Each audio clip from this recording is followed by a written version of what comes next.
Alright y'all, I'm going to show you something that I wouldn't normally buy because I just not familiar with them and I don't have an interest in them. I'm pretty much old school, or what I would consider old school. All you big dogs with the big guns, go ahead and get a good belly laugh, get it out of your system. I'll wait. This is the Smith&Wesson model MP15 22. I really hadn't intended on buying one, and I was at the gun show here a couple weeks ago, and just out of curiosity, I had seen how well they run on YouTube, and just out of curiosity I wanted to look at one, and I asked them to let me see one. And when they opened the box, this was in there. It was the only one that they happened to have in this color, and I just had to have it.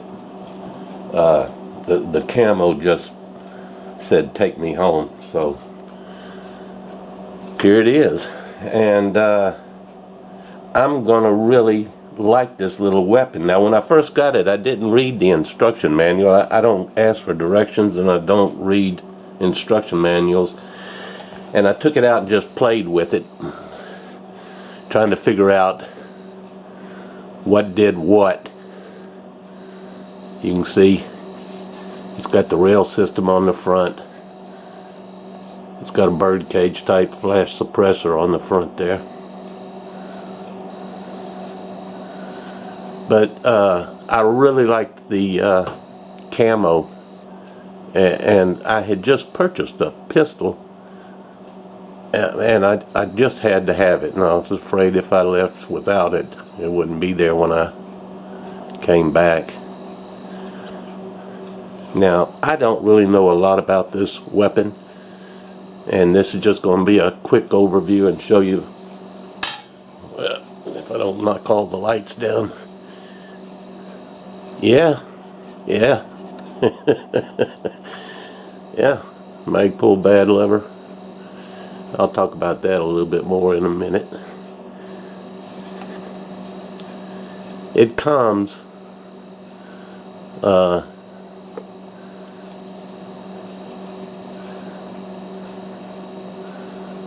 with one 10-round magazine. I wish these firearm companies would do a better job of that. I mean, we need at least two. Let's have a quick look at it. When I first got it, I started just pushing buttons and pulling on things. It has a little paddle type lever that normally sits here, and I pushed on it a couple of times and it didn't do anything, so I went around to the other side and saw this sticking out, this little lever right here, this little button here. So I pushed it, and that promptly fell out on the floor, so I knew that that was the magazine release, and as you just saw, it worked quite well. Now I did send off, that is a 10-round magazine, it's the only one that it comes with. I did send off for two 25-round magazines.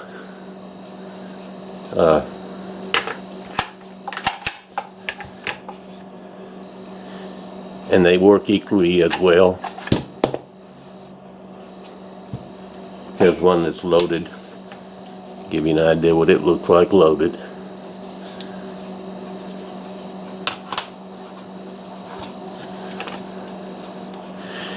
And in wanting to be like the big boys, I decided it needed, because this little paddle here, in order to lock the bolt back, you have to push on this, and it's just one little teeny bump there, and it's not easy on the finger when you push it. So I decided it needed a mag lever, a bad lever, and it works quite well. The second thing I did was I being old school, I tried to charge it by pulling on this side only, and I was doing it with my little finger, and it just wouldn't go. And then I noticed that it has a lever on this side. Okay, so I pulled it back. It had the magazine in it, and it locked back.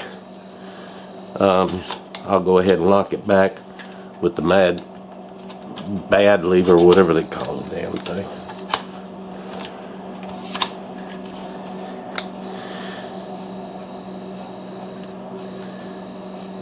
And then you would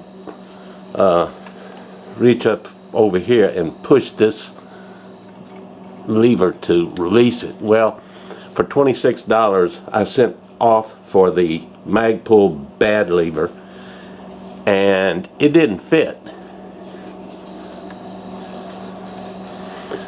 And I'm going to encourage all of you that have one of these to get the bad lever, and you're going to have to modify it somewhat.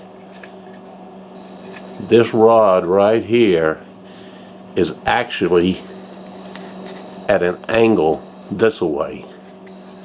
It comes off at an angle, and you have to I wrapped it in electrical tape and laid it on a small anvil, and I bent it straight.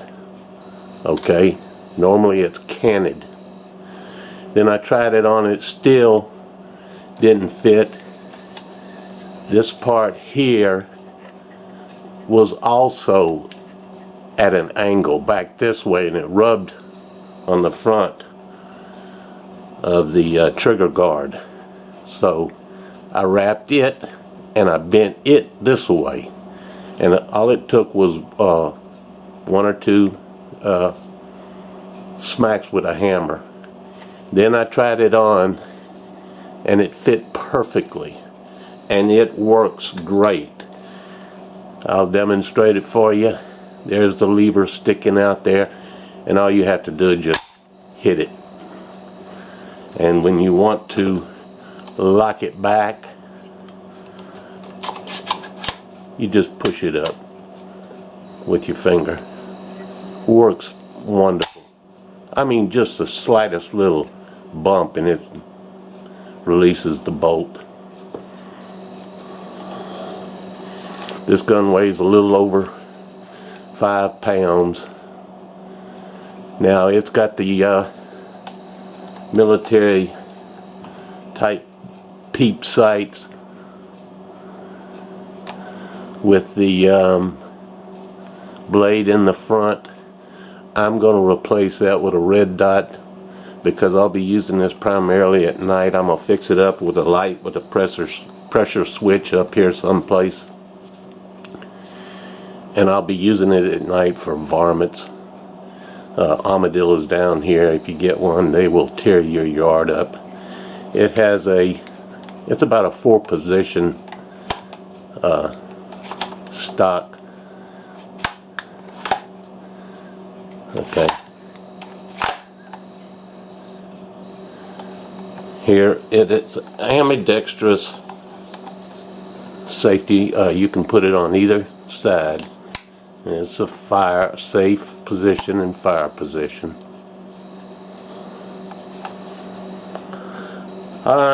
It's got about a 5.5 pound trigger. It is not loaded, of course. Now, in order to break it down, I know this is not the best video in the world, but I just wanted to give you a quick overview. This little pin right here, you push it, it pops out on this side, and you just pull it out. Now it does not fall out, that's as far as it goes. And it's new, so it requires a little bit of a bump.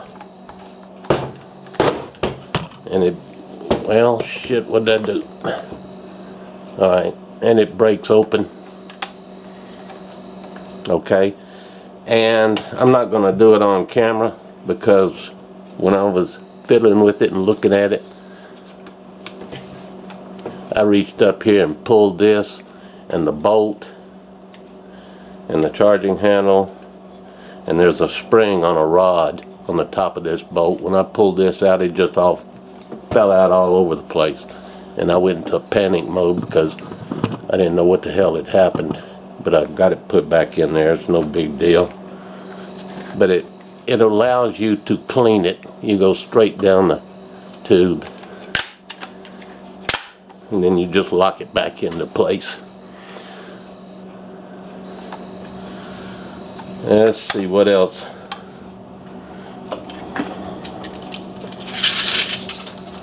It's a furthest extension. It's about 35 inches, and with the stock fully collapsed, it's somewhere in the neighborhood of 33, I believe. I'll probably take these sights off of it.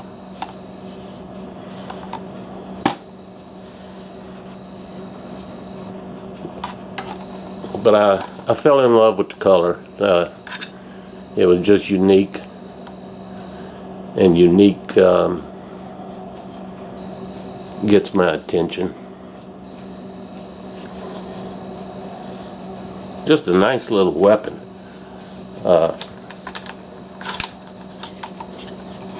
Really not much more to say about it.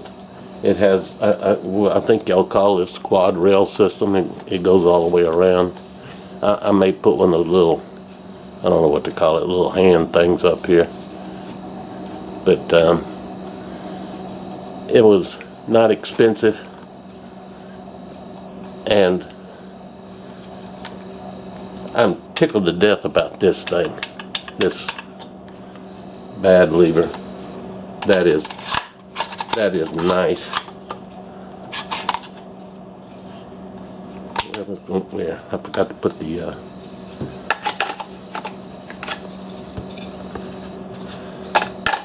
it's early in the morning here, folks.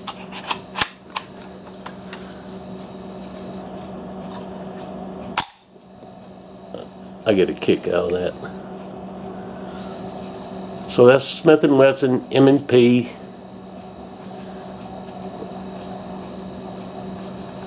1522. Now these sights here, these open military sights, they can be adjusted for windage and elevation.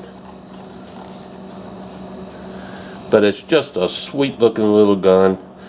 I would suggest that everybody that has one of these, get them one of these bad levers with just a few adjustments, and you'll see what I'm talking about when you get it. You have to bend this straight. It comes canted, and the one that goes underneath, you have to bend it. But it's going to be a nice little addition. And with a light and a red dot, I stepped out the other day and a cow ran across the front yard, and if I'd have had something, I would have, I think they're a scourge. I'd have been able to do something about it. So now I'm in the big league, almost, but that's as close as I'm going to come to having a full-size AR. I'm just not that familiar with them, but a 22 I think I can handle. And thought y'all might get a kick out of looking at it. They seem to operate real well. And now we're going to find out what the AR platform's all about. Really like the color. And I appreciate y'all watching. Catch you later. Bye.